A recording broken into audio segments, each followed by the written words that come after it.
पहा आता practice set 1.3 मध्ये 7वं एक्झाम्पल आहे. Quadrilateral ABCD is a parallelogram. हा पहा ABCD हा जो क्वाड्रिलॅटरल आहे हा पॅरलेलोग्राम आहे. पॅरलेलोग्राम म्हणजे काय, त्याच्या अपोजिट साइड पॅरलल आहेत. म्हणजे AD आणि BE या दोन साइड एकमेकांना पॅरलल आहेत आणि AB आणि CD या दोन साइड सुद्धा पॅरलल आहेत. ठीक आहे. पुढे काय म्हटलंय, point E is on side BC. या साइड BC वर हा E हा पॉइंट आहे पहा. आणि हा E पॉइंट जो आहे ना हा कसा आहे, पुढे म्हटले लाईन DE, ही लाईन DE आहे, ही पुढे आलेली आहे इकडे. Intersect ray AB in point T. म्हणजे ही लाईन DE जर इकडे वाढवली तर ही या रे AB ला या T पॉइंट मध्ये छेदते. ठीक आहे. पुढे काय म्हणायचं, प्रूव्ह दॅट. आपलं प्रूव्ह करायचंय. काय प्रूव्ह करायचंय, DE into BE, DE into BE is equal to CE into TE, CE into TE.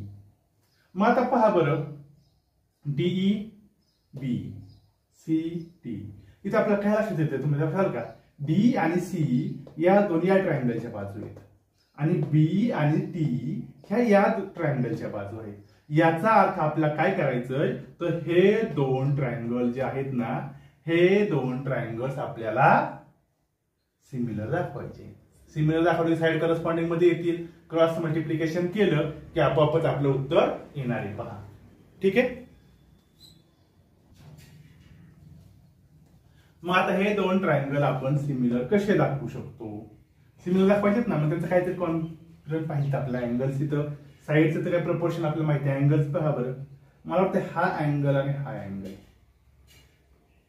Congruent आहेत. आपण लगेच लिहू शकतो का, व्हर्टिकली अपोजिट अँगल्स आहेत. ठीक आहे.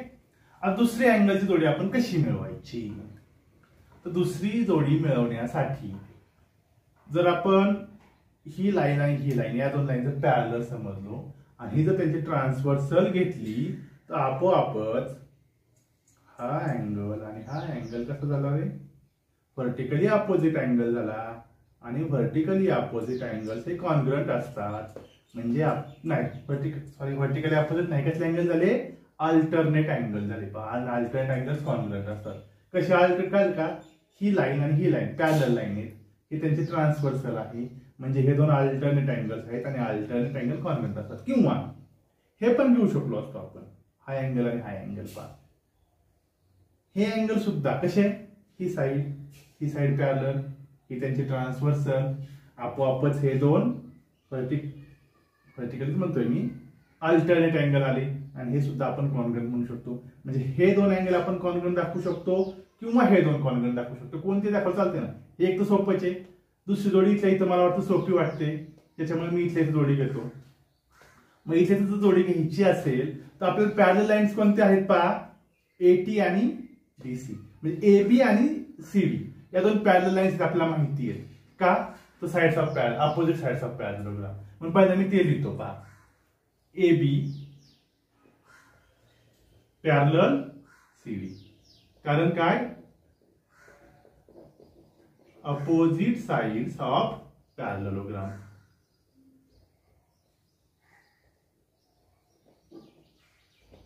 सो AB च्या ऐवजी आपण काय घेऊ, AT पॅरलल CD. ठीक आहे. याचं रिझन काय, AT आणि CD पॅरलल झाले कारण A, B आणि T हे एकाच रेषेमध्ये आहेत. A, B आणि T हे एकाच रेषेमध्ये आहेत, त्याच्यामुळे मी AB च्या ऐवजी AT घेतलं. आणि ट्रान्सव्हर्सल कोणती आहे, BC इज ट्रान्सव्हर्सल.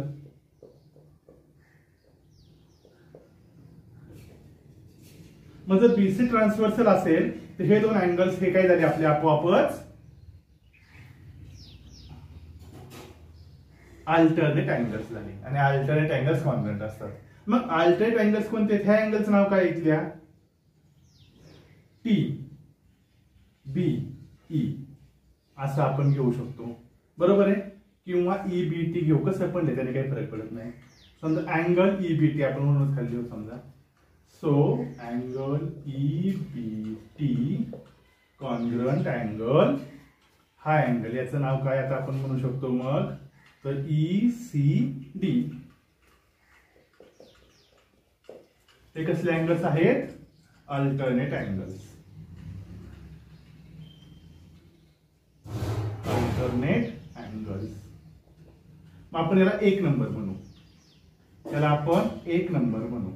आता 1 नंबर म्हटल्यामुळे काय होतंय आपल्याला पहा, तर हे दोन ट्रायंगल आपल्याला सिमिलर दाखवायचे ना, म्हणून आपण असं म्हणू. आता इथे लिहितो मी. आता इथं आपली जागा आहे, म्हणजे आपल्याला जागा पडणार आहे. इन ट्रायंगल कोणते दोन ट्रायंगल आहेत? हा एक ट्रायंगल आपल्याला घ्यायचा आहे ना, EBT. इन ट्रायंगल किंवा नाव आपण कशा प्रकारे घेऊ, BTE घेऊ. इन ट्रायंगल नाव कसं घेतलं काय फरक पडत नाही बरं का. मी आता BTE कसं घेतलं, आपल्या दोन साइड घेतल्या, आणि मग इकडे पण काय म्हणणार आपण, CDE. And triangle CDE. फक्त मी काय केलं लक्षात आलं का तुम्हाला, असं का नाव घेतलंय आता. हे ज्या पद्धतीने घेतले ना त्याच पद्धतीने हे नाव घ्यायचं, म्हणजे आपलं पुढचं सोपं जातं. म्हणजे 1 to 1 करस्पॉन्डन्स येतो ना. BT म्हणजे असं की छोटी साईड बाजूला ठेवली, फक्त ही मीडियम साईज आणि मोठी साईड घेतली, मीडियम साईड आणि मोठी साईड घेतली, त्याच क्रमाने घेतलं ना. CDE मीडियम साईड नंतर मोठी साईड, BT म्हणजे मीडियम साईड नंतर मोठी साईड घेतली, म्हणजे 1 to 1 करस्पॉन्डन्स येतं. पुढचं लिहायला आपल्याला सोपं जातं, साईड प्रोपोर्शन मध्ये असतात त्या. तसे आपण आकृती पाहून लिहू शकलो असतो. मग आता पुढे काय म्हणणार आपण, ह्या दोन ट्रायंगल्स मध्ये हे 1 वरून आहे. Angle EBT congruent angle ECD.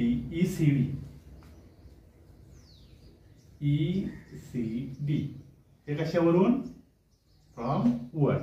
आणि दुसरं हे व्हर्टिकली अपोजिट आहेत. मग व्हर्टिकली अपोजिट असते, ह्याचं नाव काय आहे, BET. Angle BET congruent angle. आता BET म्हणजे CED. हे कसले आहेत, vertically opposite angles. Vertically opposite angles दिसलं नाही तरी आहे का, फक्त आपली जागा पुरवायची ना, ते म्हणून थोडक्यात लिहिले. व्हर्टिकली अपोजिट अँगल्स आहेत. मग याच्यामुळे आपल्याला हे दोन ट्रायंगल किती झाले, सिमिलर झाले. So triangle BTE similar triangle CDE. याचं रिझन आहे AA टेस्ट. दोन अँगल्स कॉन्ग्रंट झाले, म्हणजेच हे दोन ट्रायंगल्स सिमिलर आहेत. आणि जेव्हा दोन ट्रायंगल सिमिलर असतात तेव्हा त्यांच्या साईडचं प्रपोर्शन. आता आपल्याला दोनच साईड घ्यायच्यात. कोणत्या कोणत्या याच्यात पहा सांगतो. DE घ्यायची. मग DE कुठली आहे, DE ही साईड आहे, म्हणजे त्रिकोणामधली मोठी साईड आहे. मग तशी या ट्रायंगल मधली मोठी TE येणार आहे, बरोबर आहे. DE अपॉन TE येणार आहे. DE upon TE is equal to दुसरी कोणती आहे रे, BE आणि CE राहिले. ह्याची CE छोटी आहे ना, म्हणजे इथली पण छोटी BE आहे. CE upon BE. इथं पण रिझन लिहायचंय. काय रिझन लिहायचंय काय लगा तुम्हाला, corresponding sides of similar triangles. हे रिझन लिहायचे. इथं पुढे लिहायचे ऍक्च्युली, यात जागा नसल्यामुळे मी इथे लिहू शकतो. इथे लिहितो ऐका फक्त. करस्पॉन्डिंग साइड्स आता लहान काढले मी. Corresponding sides of similar triangle. Corresponding sides of similar triangle आहेत या, त्यामुळे ह्यांचा रेशो सेम आलेला आहे, प्रपोर्शन मध्ये आहेत त्या. आणि मग फक्त आपण क्रॉस मल्टिप्लिकेशन करणार, DE into BE, DE into BE. So DE into BE is equal to, पुढचं काय सांगितलं, CE इंटू TE. पहा, CE into TE, CE into TE. Hence prove. अशा प्रकारे आपण हे प्रूव्ह केलेलं आहे. पहा,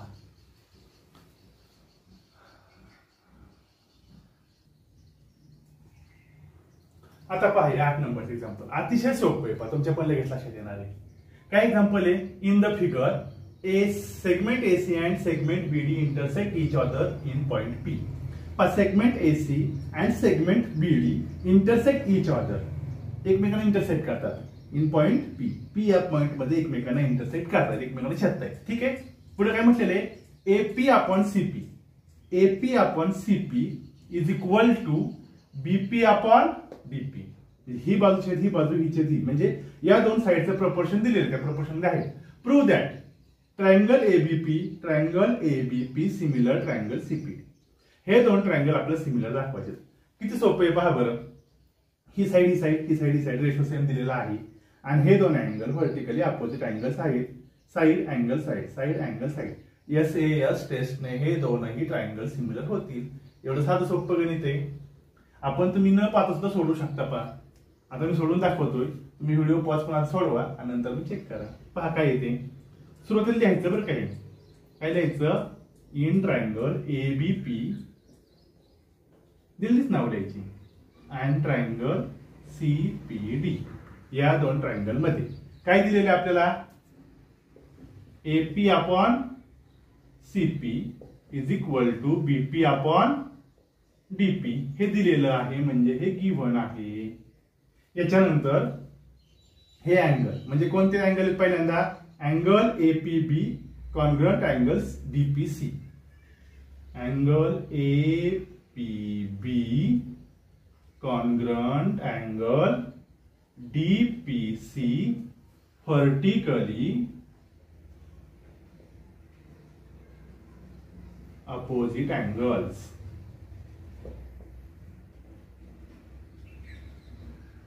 आणि मग पहा दोन साइड प्रोपोर्शन मध्ये आहे त्यांच्यामधला अँगल कॉन्ग्रंट आहे.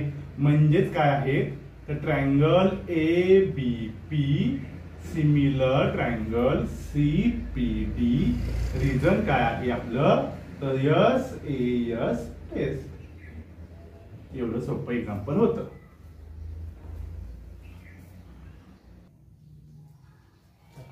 पहा या प्रॅक्टिस रेट मधलं शेवटचं एक्झाम्पल आहे 9. काय आहे पहा. इन द फिगर ही आकृती इन ट्रायंगल ABC हा ABC ट्रायंगल आहे. या ट्रायंगल मध्ये पॉइंट D आहे. हा कसा आहे पहा हा BC साइडवर आहे आणि तो अशा प्रकारे आहे की such that angle BAC is equal to angle ADC. Angle BAC म्हणजे हा अँगल आणि अँगल ADC म्हणजे हा अँगल. हे दोन अँगल्स इक्वल आहेत. ठीक आहे. आपल्याला प्रूव्ह काय करायचं. आपल्याला प्रूव्ह करायचं आहे CA square is equal to CB into CD. हे आपल्याला प्रूव्ह करायचंय. मग कसं करता येईल तर पहिल्यांदा आपल्याला एक गोष्ट कळते की हे दोन अँगल दिलेत ना याचा अर्थ हा अँगल असलेला ट्रायंगल आणि हा अँगल असलेला ट्रायंगल आपण कॉन्ग्रंट दाखवू. कसे कॉन्ग्रंट दाखवता येतील तर मग हा अँगल असलेला ट्रायंगल कोणता आहे ABC आहे. बरोबर आहे. आपण तेच नाव देऊ समजा BAC. चालते ना. BAC तोच ट्रायंगल आहे आणि ADCच नाव देऊ. ADC म्हणजे हा ट्रायंगल आहे. आधीच नाव मी काय घेतली पहा बरोबर 1-to-1 करस्पॉन्डन्स आहे ना त्याच्यामुळे आपण त्याच पद्धतीने घेतलेली. शक्यतो जेव्हा एक्झाम्पल मध्ये एखादा असं येतं ना ते 1-to-1 करस्पॉन्डन्स मध्ये असतं. कधी कधी नसेल पण तरी आपण पाहून ठेवायचं फक्त. ठीक आहे. मग मी BAC घेतलं. छोट्या बाजूनंतर मीडियम बाजू हे लक्षात घ्या. छोट्या बाजूनंतर छोट्या बाजूनंतर मीडियम बाजू नाही पण हे दोन अँगल दिलेले आहेत ना त्याच्यामुळे आपण त्याच पद्धतीने आकृतीमध्ये माझी थोडीफार चुकलेली आहे ती बरोबर त्या साईड त्याच पद्धतीने आलेली असते. पुस्तकामध्ये आपण तुम्हाला व्यवस्थित कळेल. इथं ब्लॅक बोर्डची आकृती थोडीशी कशी असते तर मी हाताने काय दिली आहे ना थोडाफार बदल होऊ शकतो. मग आपल्याला काय करायचंय तर दोन ट्रायंगल घ्यायचे. कोणते. In triangle BAC and triangle ADC. या दोन ट्रायंगल BAC म्हणजे हा मोठा ट्रायंगल घेतलेला आहे आणि ADC म्हणजे हा छोटा ट्रायंगल घेतलेला आहे. या दोन हा मोठा ट्रायंगल आणि हा छोटा ट्रायंगल एवढा हे आपल्याला सिमिलर दाखवायचे. कसे दाखवायचे तर अँगल तर आपल्याला दिलेलेच आहेत. Angle BAC congruent angle ADC हे गिव्हन आहे. बरोबर आहे. ते गिव्हन दिलेलंच आहे आणि हा पूर्ण ट्रायंगल घ्या आणि हा ट्रायंगल घ्या. दोन्हीमध्ये सुद्धा हा अँगल आहे पहा. हा अँगल दोन्हीत पण आहे. म्हणजे हा मोठ्या ट्रायंगल मध्ये अँगलचं नाव काय आपण म्हणू शकतो ACB म्हणू शकतो आणि छोट्या ट्रायंगल मध्ये ACD म्हणू शकतो. बरोबर आहे का नाही. हा पूर्ण ट्रायंगलला ACB नाव घ्या आणि याला ACD नाव घ्या. शेवटी अँगल एकच आहे. Angle ACB congruent angle ACD कारण काय तर कॉमन अँगल आहे. म्हणजे याचा अर्थ काय झाला ते दोन ट्रायंगल सिमिलर झाले. So triangle BAC similar triangle ADC याचं रिझन आलं AA टेस्ट. आपण बरेचसे ट्रायंगल या AA टेस्टने सिमिलर दाखवले पाहिजे. आजच्या एक्झाम्पल मध्ये फक्त CS टेस्टचं होतं एक्झाम्पल. कारण दोन अँगल जर फक्त साईड नसतील तर आपल्याला अँगल दाखवायचे असतात ना, मग दोन अँगल दाखवले की बास होतं, तिसरा अँगल दाखवण्याची आवश्यकता नसते ना. मग आता आपण काय केलं पहा, हे दोन ट्रायंगल सिमिलर दाखवले. ठीक आहे, आता दोन्हीत पण CA आहे पहा, कारण CA स्क्वेअर आहे ना. मग मी लिहिताना कसं मांडणी करतो पहा, नीट पहा. CA स्क्वेअर आहे ना, म्हणजे मला एक बाजू CA घ्यायची. ठीक आहे, मग CA च्या शेजारी कोणती बाजू घेईल, आता 1 to 1 करस्पॉन्डन्स जर पाहिलं ना तर CA ला CD असणार आहे पहा. म्हणजे जर CA बाजू ही मोठ्या ट्रायंगलची घेतली नाही मोठ्या, तर छोट्या ट्रायंगलची त्याला CD बाजू असणार आहे. त्यामुळे CA/CD इथं बघून घेऊ शकता पहा तुम्ही नावामध्ये पण. याला 1 to 1 करस्पॉन्डन्स घेतलं की CA CD काय 3 2 3 2 इज इक्वल. आता मला इथे पण CA घ्यायची छोट्या ट्रायंगल मधली पण, म्हणजे CA घ्यायची ना, ते खाली घ्यायची आता, आणि छोट्या ट्रायंगलची आपण खाली घेतली ना CD, मोठ्या ट्रायंगलची वर घेतोय. मग CD म्हणजे काय आलेले आहे, CA घ्यायची ना 3 1. मग इथं पण CB येणार आहे, CB किंवा BC आपण म्हणू शकतो. इथं काय म्हटलेलं आहे, CBच म्हटलेलं ना, मग CBच म्हणायचं. CB/CA कसे घ्यायचं नीट पाहिलं का पहा. CA/CD, CA/CD is equal to CB/CA. 3 2 3 2 3 1 3 1 बरोबर. आपण 1 to 1 करस्पॉन्डन्स घेतलाय. मग ह्या कसल्या का, ह्याला रिझन काय आहे, रिझन लिहायचं असं समोर लिहायचं आहे ऍक्च्युअली. ह्या कशा साईड्स आहेत, तर सिमिलर ट्रायंगलची साईड्स आहेत, बरोबर आहे. आणि corresponding sides of similar triangle are in proportion, बरोबर आहे. हे रिझन लिहायचं आपल्याला. थोडक्यात बाकीच मी खालीच लिहितो. Corresponding sides of similar triangle are in proportion. त्याच्यामुळे आपलं हे बरोबर आलेले. मग आता फक्त cross multiplication. So CA square is equal to CB into CD हे आपलं प्रूव्ह झालेलं आहे.